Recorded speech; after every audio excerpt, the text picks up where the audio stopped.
Olá, boa tarde. Hoje vou apresentar sobre o hacking de consoles Nintendo. Eles começaram principalmente na era do Nintendo DS a ter criptografia. O Nintendo DS normal tinha criptografia simétrica, mas depois com o DSi, que vem, o I vem de internet, ele começou a ter uma criptografia assimétrica com chaves públicas. Aí isso mudou bastante porque o console precisava conectar na internet e o DS tinha vários tipos de hack usando cartuchos legais por conta da facilidade de hackear as chaves simétricas, de descobrir as chaves e executar código não autorizado neles.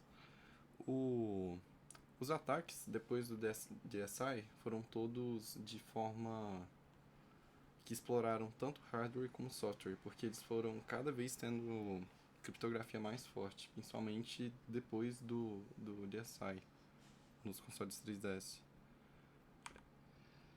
Primeiramente, falando do DS, ele tinha chaves simétricas, criptografia bem mais fraca, mas foi o primeiro console a ter algum tipo de criptografia, principalmente por conta de jogos legais e conta de alguns consoles terem a própria chave para conseguir ter uma certificação que o jogo não era pirata. Enfim, isso acabou não dando certo. Muitas pessoas compravam esses cartuchos R4 que você podia colocar um cartão SD e literalmente baixar os jogos da internet que ele ia interpretar como se fosse um jogo original. Depois tivemos o DSi que, por aquela questão de ter internet no videogame, você poder ter interações online, acabou sendo mais seguro. Tanto porque ele fazia uma verificação de boot linear, que ele meio que deixava operações muito importantes ocorrerem só durante o boot do console. E tudo isso era meio caixa preta para as pessoas na época que tentavam hackear ele. Vocês podem ver nos estágios. No estágio 2 tinha essa memória eMMC e SRAM, que eram as mais importantes. Elas rodavam só durante o boot e eram travadas depois do boot. Então as pessoas não conseguiam acessar ela para fazer operações com código externo do console. Isso acabava deixando bem difícil fazer qualquer tipo de hack ou modificação no videogame.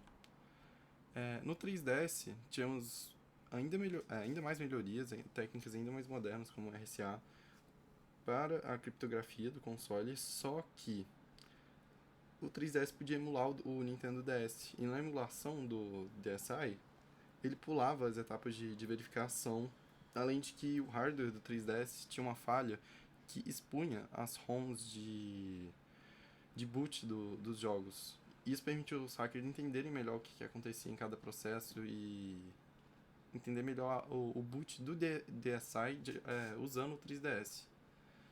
Então, eles começaram com um método chamado Vector Glitch Hack. Esse método usava de mudanças eletromagnéticas na própria placa do console para pular algumas verificações. Então, ele usava da operação de transistores para ignorar elas e colocar um ground para fazer um virar o zero, zero virar um. Aí, com isso, eles conseguiam jogar payloads pro processador ARM7. E aqui temos uma foto de outro método que surgiu depois que eles faziam primeiro a injeção meio manual, meio nos próprios transistores. Isso causava muitos glitches indesejados, era meio perigoso. Só que depois eles começaram a fazer isso nos fios que levavam a informação aos transistores. Aí era mais seguro e mais preciso. Aí tem aqui uma foto. Aí o amarelo são os fios e essa parte azul são a zona de transistores. Isso tudo era para conseguir acesso ao ARM7. O ARM7 era o sistema que controlava o input e output do videogame.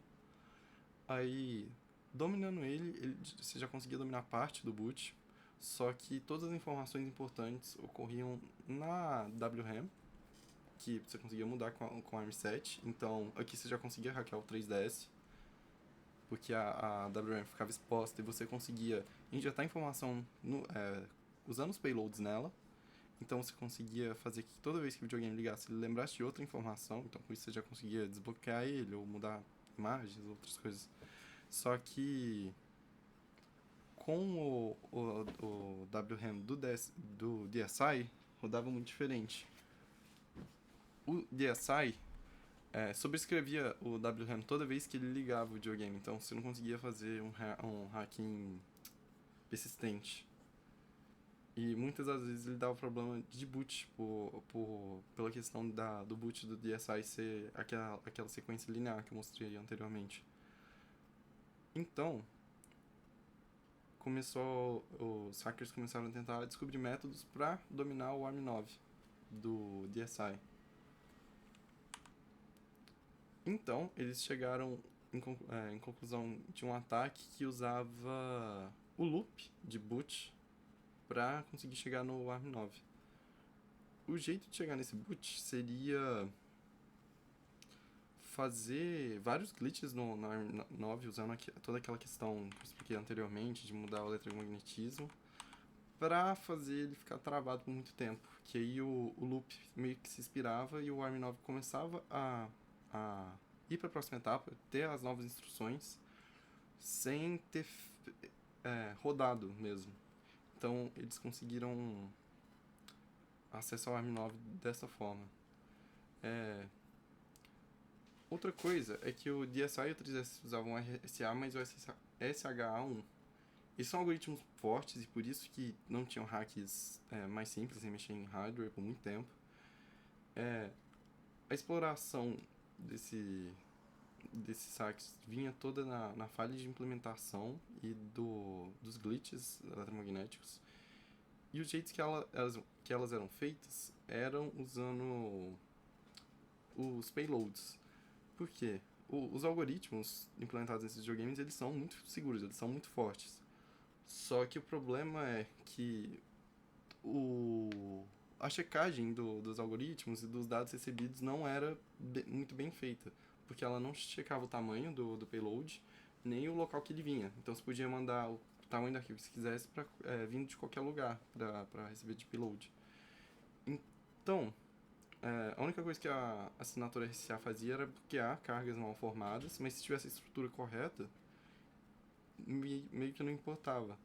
Então, esses ataques, eles eram principalmente fundamentados na falha da verificação. E ela era feita novamente com um glitch. Você mandava o payload que você quisesse e na parte de chegar a verificação da mensagem pro RSA, você fazia o glitch para mudar o código de status. Então, você conseguia validar uma mensagem errada e com isso você burlava a checagem. Fazendo isso, você conseguia ter uma mudança no fluxo de boot e dominar o ARM9. O criador de todo... Não criador, mas ele é uma das principais pessoas que fez todo esse processo, que descobriu alguma dessas coisas, mexia com isso usando ferramentas de laboratório, não dando choques, mas mudando o eletromagnetismo manualmente, com fios, e era um processo muito caro, com ferramentas muito complexas. Vocês podem ver uma foto do equipamento dele aí. E é algo totalmente não acessível para as pessoas em casa mesmo. Então, o jeito que ele fez foi construir um PCB customizado para fazer isso de forma mais genérica nos consoles. Então, ele ainda não está vendendo, pelo que eu vi, mas ele estava planejando vender essas PCBs customizadas que fariam esse hacking. Também temos que, de impactos, nós vimos que, mesmo tendo criptografia muito, muito forte, os consoles acabaram sendo hackeados por falhas de hardware e de verificação, coisas mais simples. Esses ataques, eles são muito difíceis de serem feitos por causa da alta complexidade, de ter o glitch muito na hora certa, você tem que fazer o glitch na hora da verificação. Ele é um método meio caro, que você precisa ainda da PCB customizado, que o criador ainda nem sequer está vendendo assim, a público geral. Mas mostra como que pequenas falhas podem podem gerar falhas nas seguranças de forma que não sejam dependentes dos algoritmos, e sim do processo.